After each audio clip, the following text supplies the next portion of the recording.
Hello and welcome back to the Cardboard Beatdown with Ogar and the Dude. Instead of the Flesh and Blood gameplay videos, which we've been doing recently, which we've had a lot of fun with, we are going to be talking about a different game, and that game is Varia. Wow. Cool. Um, I just got this starter kit, or starter set, um, in the mail, and it was very reasonably priced. Um, How much and was it, by the way? what's that? How much was it, by the way? I think it was like $25. Wow. Which, as you know, thinking about, this is as a lot of people, maybe watching this may not have heard of the game, or may have only just heard of it and not be very familiar with it. I think that is because it's a relatively new game. It doesn't have a super long, it's not a Magic the Gathering that's been around for decades. It's a relatively new game, made by a relatively small company, Guildhouse Games, and we'll get into kind of what makes it a little bit different than a lot of the other, card games like Flesh and Blood or Magic the Gathering that most people are familiar with. But yeah, I mean, this is, as it says on it, this is a starter set, and it is intended to, give new players an entry point into the game. And if you were to try to get an entry point into Magic to where you could join a Magic the Gathering community or into Flesh and Blood and join the Flesh and Blood community in your local area, you would I think it's reasonable to say you'd be spending quite a bit more than $25 to get something that would allow you to play on the level, with cards that are on the level of what everybody else is playing.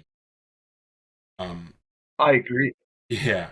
I'm sure that both of us have spent a little more than $25 on our Flesh and Blood collections. Yeah, I've see, spent over $1,000. Yeah. Yeah, I think Yeah. that's even that's a relatively small number for a trading card game collection. So yeah, that's one of the things that's great about this. Like I said, I'll get a little bit more into why it's such a why it's so much more of an inexpensive game to get into than trading card games, because this is actually not a trading card game. So as I'm gonna go ahead, I haven't opened this. I've been really excited, but I wanted to actually open it while we're talking and doing the video and everything. So, all right, I'm gonna rip this open. Like I said, I've been super excited about this. Yeah. Something new and exciting. Try out new games. The cost basis is low. Barrier to entry, you're saying, is $25. Most people can afford that. Just to get, have a couple dual deck Yeah, and engage with their friends. So it's very accessible. yeah, definitely really accessible. This even has good information on the back here. But as we'll open it up, I also wanted to point out the art on this. I think the art on this box is really cool, and the way that they put their logo and the whole starter set thing, around the sides, and they just kind of let the art speak for itself on the kind of cover of it, and I actually think that's really cool. But anyway, It kind of reminds me of like heroes and villains in like the old comics, and like there's two people like basically dueling on the art itself. so that is very much what this game is. And speaking of comics, so this is something that I think is really, really cool. The little booklet that comes in here is actually a Yeah. comic book. Wow. So it kind of goes into some of their lore, and then, it's Sure. obviously relatively short. It's not like a super long graphic novel or anything like that, but it gives you a little bit of background on the characters, something that'd be cool to read. And then it gets into how to play the game, what the setup is like, and, just the basic rules and everything. I think that this is a really, it's a fun way to do this kind of how to play booklet, instead of it being just real, everything is just the dry rules text. Having this kind of flavor of giving the characters some life and some background, I think, is a really cool idea. So that's something I think is awesome about this. It also Yeah. comes. Yeah. Oh, I didn't mean to cut you off. Oh, you're okay. It's very personalized. Yeah, I just think it's fun, and we're all nerds here, so who doesn't like, a little background and fantasy and get to know the characters that you're playing. This also is there's a lot of dice rolling in this game, and because of that, instead of them saying, you're going to be fully responsible for having everything that you need, even if you didn't know when you purchased this that you needed it, they're saying, like, if you're going to buy this as a starter set, we're going to give you literally everything. And there's a D4 because you need to roll D4s in this game. That includes D4 and then a D6, and there's one. So because this does include 2 decks, there's a set of dice for each player. So there's a D4 and a D6 for each player. So that way you literally can just buy this starter set and have everything you need to play this game. That's wonderful. So it within that $25 barrier to entry, you get everything you need, more. So if you like the game, that's what to expect as well in the future, I suppose. Yeah, it's really cool. I think they're clearly putting a lot of focus on making the game accessible to as many players as possible. So like I said, it does come with 2 decks, and this is kind of what I was referring to earlier with it not being a trading card game and being a little bit easier to get into. All you have to do to play this game is buy the decks. They have, I believe, 8 decks that have come out so far, and I think that there are like 7 more that are coming here in the next month or 2, maybe it's the next couple months. So there'll be a total of about 15 decks available. You can choose the characters you like. You can get all of them if that's reasonable, for your budget, whatever you want to do. But it just means that literally all you have to do is, if you don't even want to spend the $25 to buy the starter set, which is actually a really good deal, you could spend $17, get 1 deck if you already know other people that are playing the game, and boom, you have a deck you can play. And as long as they're also playing out-of-the-box decks, you automatically have cards that are on the same level as what your friends are playing. So you don't have to worry about saying, like, well, I can only afford to spend $20 to get into a game. I'm not going to be able to go down to my, weekly local Magic the Gathering or Flesh and Blood tournaments at the local game shop and be involved in the game and actually have a chance of doing anything, because if I only have $20, I'm not going to have a very good deck. Well, in Varia, you have $20, you automatically have enough to get a deck that is going to be on the exact same level of what everybody else is playing in an out-of-the-box format. So I think that's one of the really exciting things about this game, and it also makes it so that as they expand, all they have to do is come out with a new deck, and like it just makes the design space really interesting, I think. And it also means that, if you're only interested in, like, I personally am an aggro player in every game I play. So if I know I'm going to be interested in aggro decks and I see a new set of decks coming out, I don't want to play the more defensive decks or the more, whatever different strategies, whatever the archetypes are. I can focus and say, well, that looks like a fun character to play. I'm just going to buy that deck because I know that's the one I want. Yeah, I mean, that's the best part about it.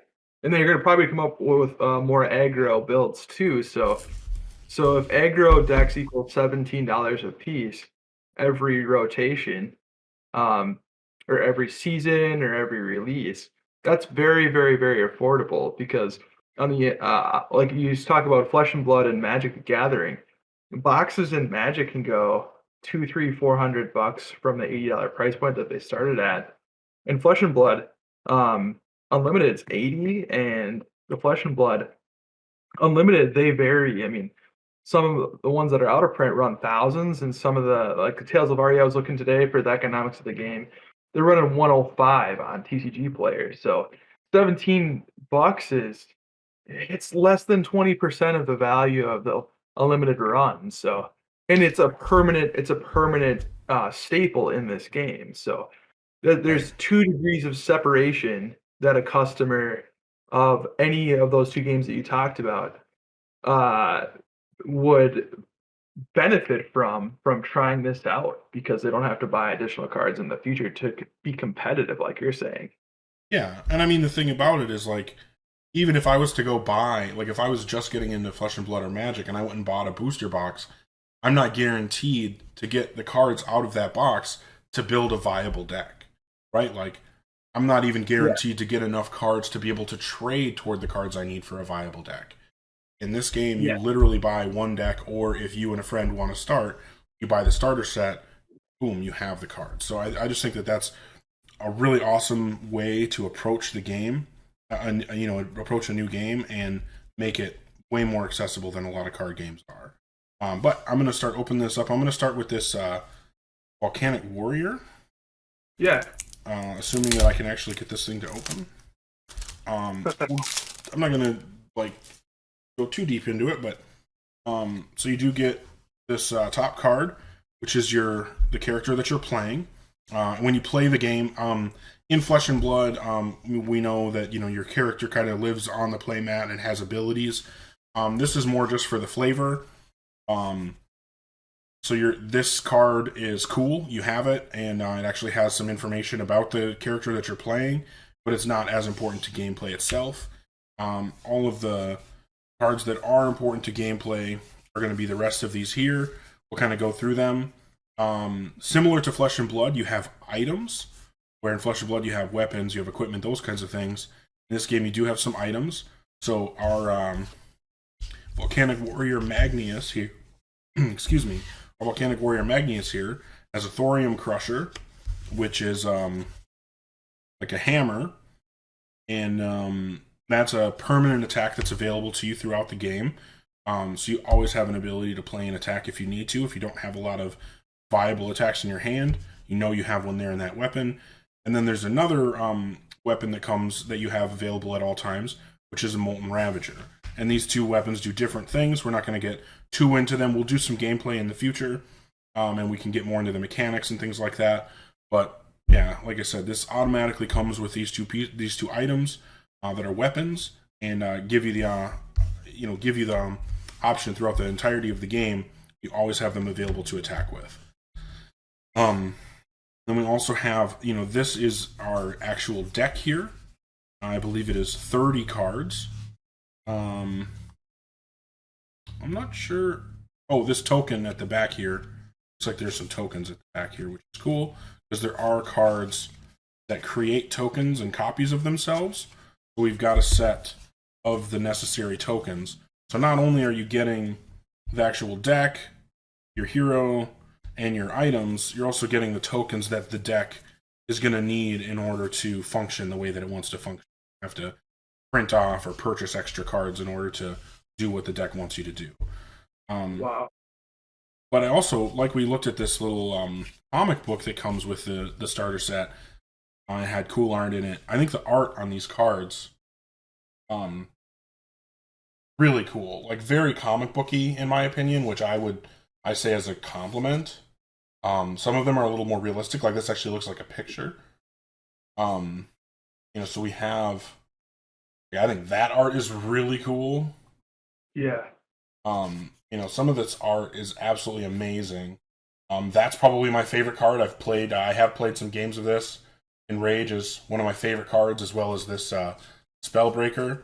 And I'm noticing also that some of the art on these cards are actually different than the art on the cards that you would get if you bought the deck itself. So I'm pretty sure buying the starter set means that you get some alternate art versions of some of these cards, which is really cool. Like, this Critical Strike is different. This Enrage is different. And I'm not sure how many of the other ones are. Oh, I love this art. I'm actually getting a playmat with this art. They have it on inkedgaming.com. I do know they said some of their playmats that are on there are not going to be around for much longer, but I ordered this art as a playmat. Super excited to get that. Explosive charges. That art is really, really, really fresh and clean too, and it's not something you see in a lot of card games. Is comic book related art to the actual aesthetic of the game. Yeah, and it just makes the cards so cool to look at and fun to play. Like, you see that art when you draw cards for your turn, and oh, I'm gonna have an awesome turn. This is a great card. Right. Yeah, there's just so many awesome cards in here. So this is the Volcanic Warrior deck. Just looking through it, a lot of it is attacks. A lot of it is like things that buff your attacks, like this enrage. Um, the like some of these attacks are just absolutely insanely powerful, like this cranial crash that I was showing that I'm getting the flame at with that art. This decapitate card is just an absolute game ender. It has the potential of doing infinite damage, which is insane. So like there's some really cool flavor in this game. So there's some blocks like this. Brace yourself is a block. Backflip is a block. So similar to the way that Flesh and Blood has, you playing a character fighting against another character. That's what this game is. And like I said, we'll get into gameplay at another time. But in my opinion, this game actually feels more of a visceral fight than the way Flesh and Blood does. Like Flesh and Blood is it feels a little bit removed from the fighting. This game feels like you're right in it in a different way. So it's really exciting to play. Yeah. How many games have you played so far of this? Oh man, like probably 5 or less.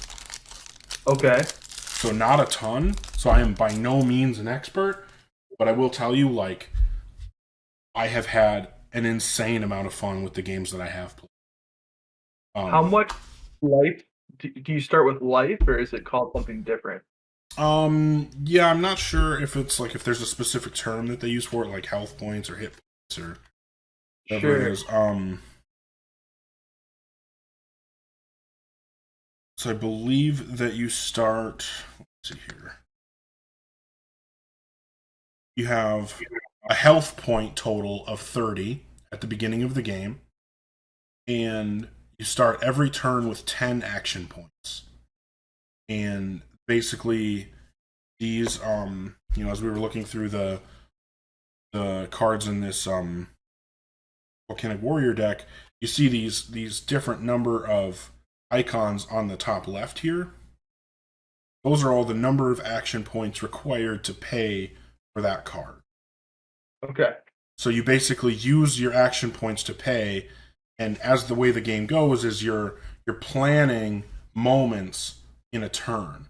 And each moment is either an attack or a defense or whatever is going on. And so like if you're the active player, you plan, one or more, and really you can plan as many as you want, just depending on how much you can pay for with your action points.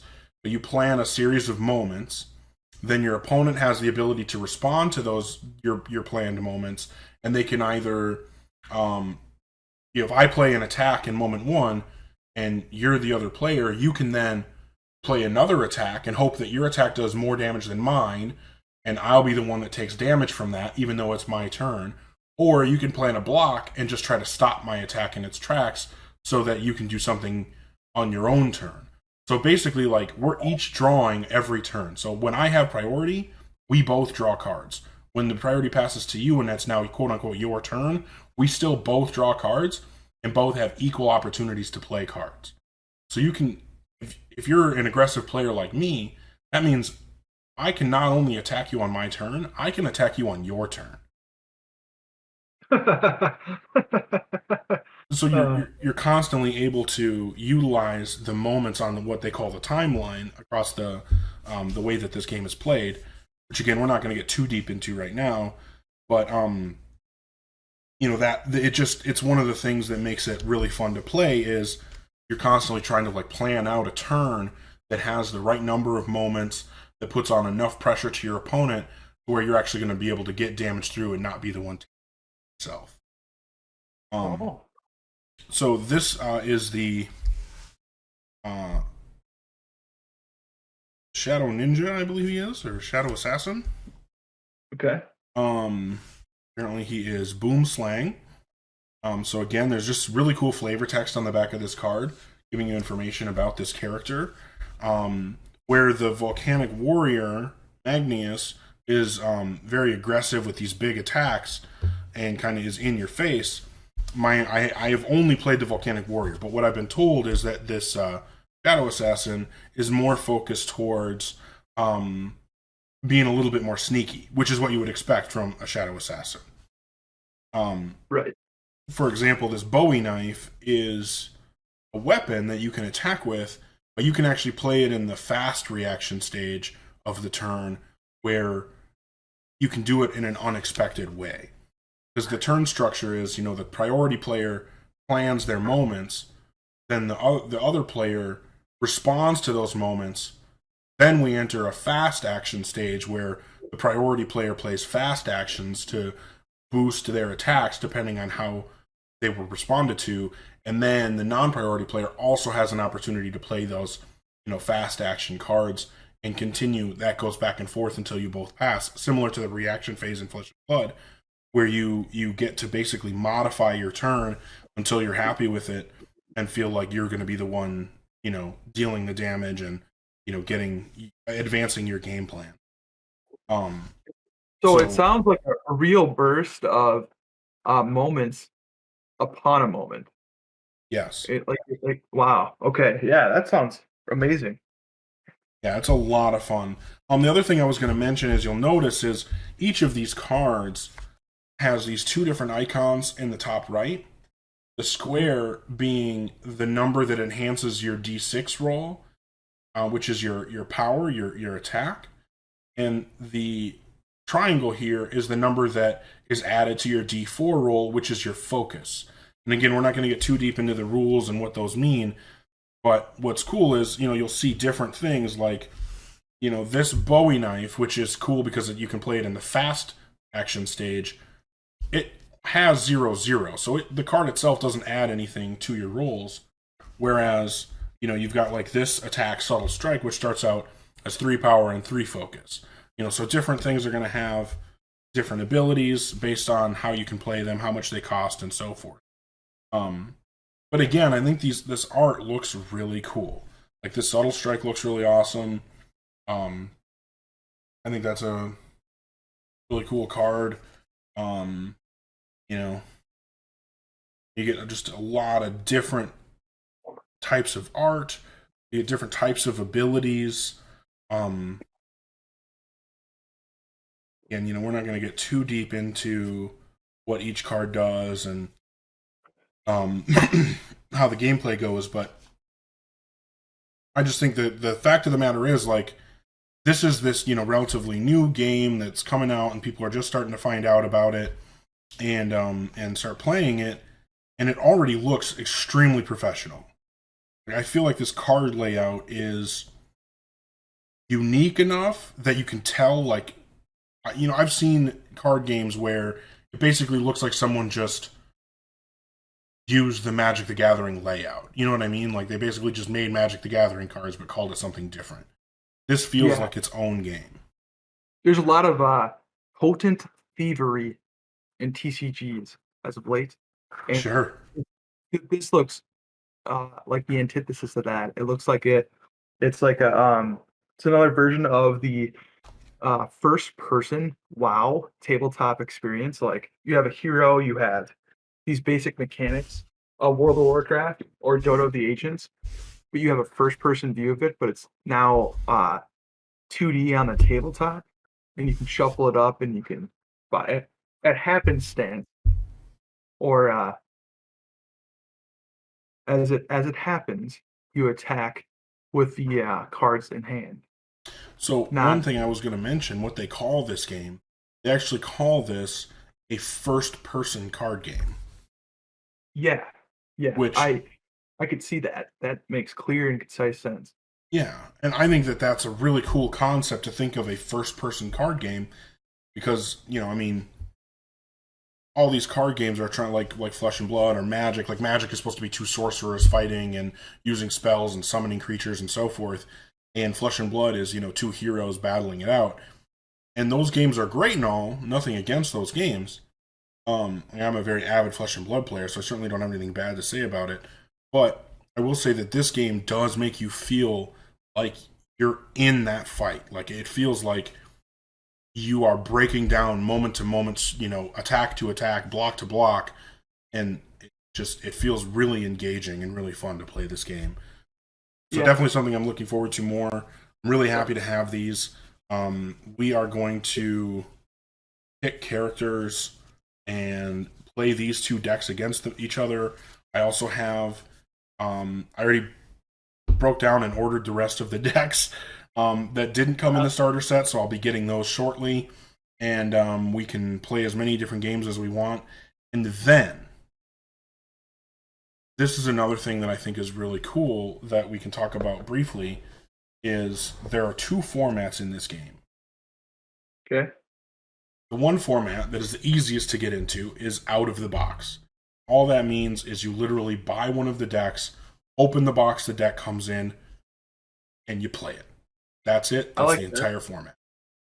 I like that because it's the most even playing experience. It's like Sealed in Flesh and Blood or Magic. Yes. And the better thing about it is it's like Sealed, only without the randomness of saying, like, well, I got a really bad pool for all of my available options, so I can't do anything in this Sealed tournament.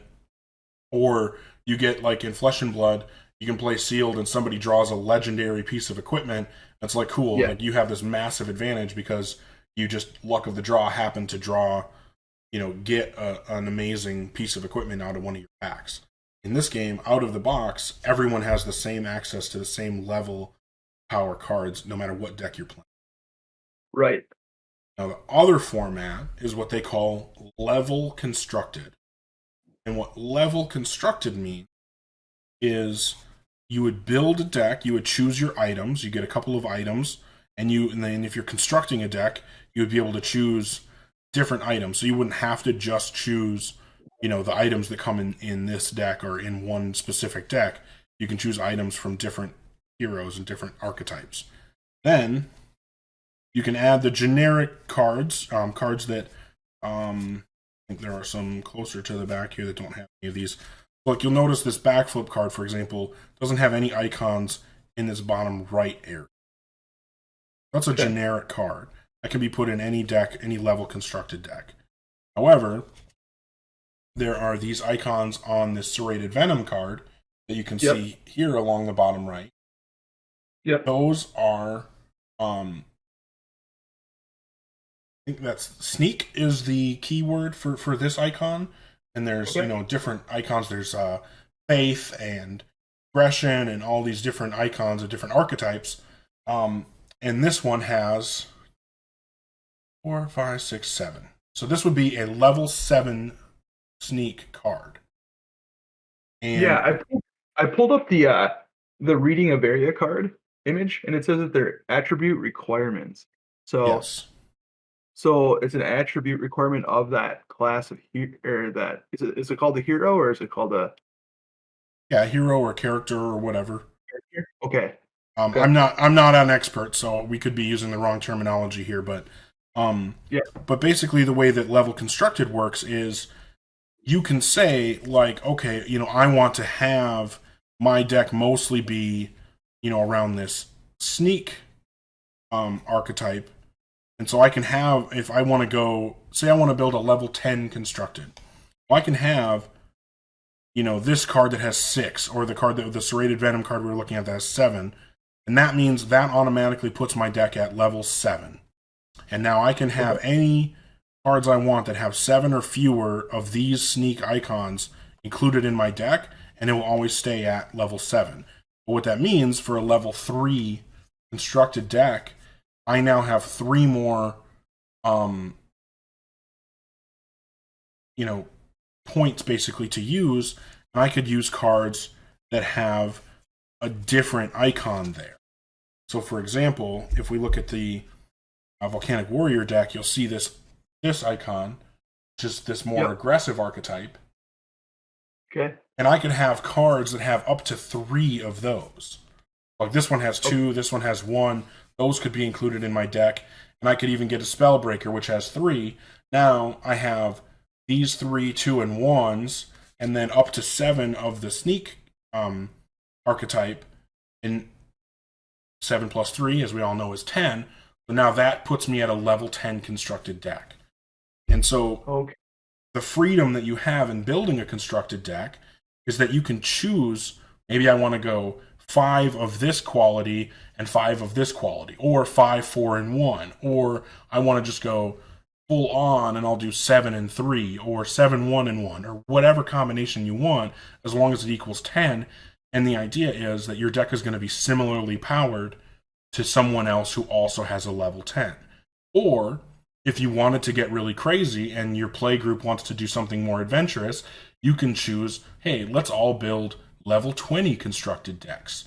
Now you have 20 points to play with. You can play, a level 7 sneak and a level, 7 aggression, and still have 6 more points for another quality that you can choose to include in your deck. And that puts you, that just opens up. Now you're going to be much more powerful than a level constructed deck because you have, abilities that wouldn't be available in a level 10 constructed deck. But as long as you and your play group are all on the same page of what you're building, the possibilities are endless. I just think that that's a really cool way to allow people to be creative and build decks.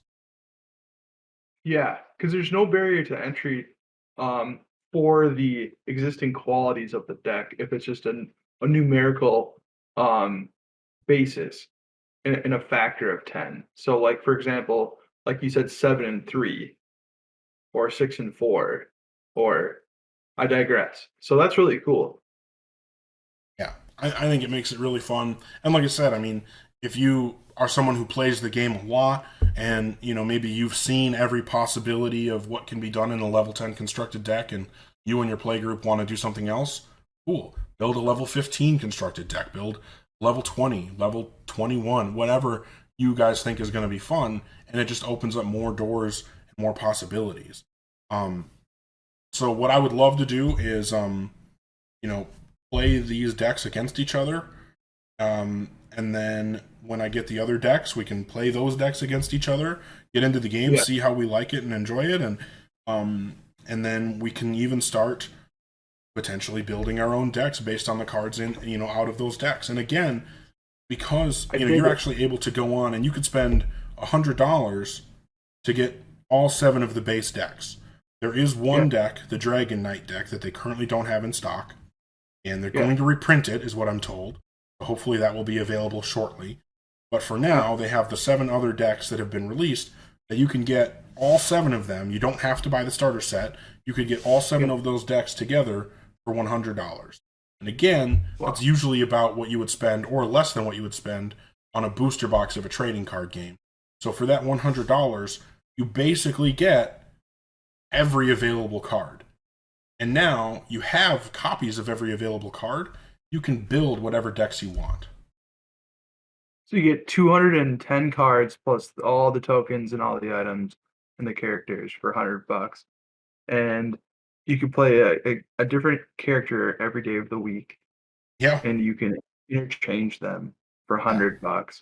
And you don't get that quality for your dollar anywhere else I'm seeing. So there's another degree of separation as well that most people would benefit in this economy for playing tabletop RPGs. So yeah, I mean, I think that there is a big barrier to entry if you want to play Flesh and Blood or Magic the Gathering or Pokemon or Digimon or any of these other trading card games. Again, nothing against those games, but it can be very difficult for for example, if you're a parent and you have kids that you need to take care of, and you don't have an enormous amount of disposable income, but you have some time and some friends you want to play with, you can get into this game relatively inexpensively and all be playing on the same level. And again, if you start with one deck, then when you're able, get a second deck, and over time accumulate the different decks, and your friends do the same, eventually you'll all have enough cards that you can start building your own decks instead of just playing out of the box, and continue to enhance your experience with the game. also, too, if you're up going forward with that parent thought, like if you're a parent or a single parent, or or somebody that has multiple kids and they don't have a large budget in the future, and since the barrier to entry is so low, in summary, you don't have to keep up with the game within the game to play the. So, like in Flesh and Blood or Magic, if you want to keep up with the meta or the game within the game to continue to become competitive or stay competitive, you need to spend X dollars on X cards, where this is what it is, this is how it functions, and this is the concept of this competitive nature. It's also another degree of difference because in in conclusion, the person, the customer, the end user buying this product would not have to seek out and buy new cards before they sit down and play and shuffle and draw. Right. I mean, for example, if you got this Volcanic Warrior deck and you're really happy with it, you really enjoy playing it, and that next wave of 7 decks comes out from Guildhouse Games, for their next set of Varia decks, you don't have to go buy any of those decks to continue to be able to play a viable competitive deck that still has a chance of winning when, say, somebody in your play group does have the financial means and they go buy all of the new decks. Well, you can still play out of the box with them with your one deck and still have not only are you still having your fun experience playing this, now you get to test your Volcanic Warrior against a new hero that you haven't played against before. So whether you're the person that gets to, that has the means to go buy every deck as it comes out, or you're a person that can only buy some of them or only one of them, everyone gets to have an even playing field when playing this game. And again, if you're lucky enough to be a person who can get all of the cards, get all of the decks, and you have a group of other people who are also able to get all the decks, as soon as you have exhausted the fun of playing all the out-of-the-box decks as they come, you start building your own decks and can create your own meta in your play group and test out all kinds of different theories and combos. And the game is still new enough that a lot of the stuff is undiscovered. You could easily come up with interactions that no one has thought of before. You can be someone who helps shape what is considered to be, a good way to play the game, a good way to build a deck. Yeah, I agree. Also, to strengthen the point, you don't have to buy more than a starter kit to find those interactions out, because since it's so new and undiscovered, you could buy a starter deck and have an original list without net decking. So, yeah, I mean, cool. That's a really good point. Even with these 2 decks, I could sit here and I could separate them all out. I could build my own level 10 constructed out of the different qualities that each of these decks have and build a whole new deck that is of my own creation. Yeah. Yeah, just based on your own understanding of what you found to be true or false about certain cards and interactions. Yeah, absolutely. Well, so thank you for showing us all of this new material about Varia. Thank you for exposing us to this card game as an alternative to Flesh and Blood and Magic. And thank you for inviting the dude from the Cardboard Beatdown, Ogar. Thank you for inviting me. Absolutely. To take this ride with you. Yeah, I want to give a quick shout out to Red Zone Rogue. That's where I first, the YouTube channel Red Zone Rogue, that's where I first heard about this game. I'm really glad that he made a video about it, and that allowed me to find out about it and get interested in it myself. And if we're really lucky, then maybe this video will find its way to someone else who discovers an interest in the game and gets involved in it, and we can all grow the community of players for this game and have fun playing the decks and building our own decks and smashing them into each other. Awesome. Well, yeah, thanks everybody for joining us here at the Cardboard Beatdown for an exploration into this new game, Varia. I'm really happy with what I got. I feel like for my $25 and whatever for shipping, I don't remember exactly, but I feel like I've more than gotten my money's worth out of this starter set. I'm very excited to get the other decks, and I'm even more excited to start playing some games with you. So thanks again, and hopefully we will see you all again next time. Yeah, see you soon. Thank you for stopping in and checking out Varia.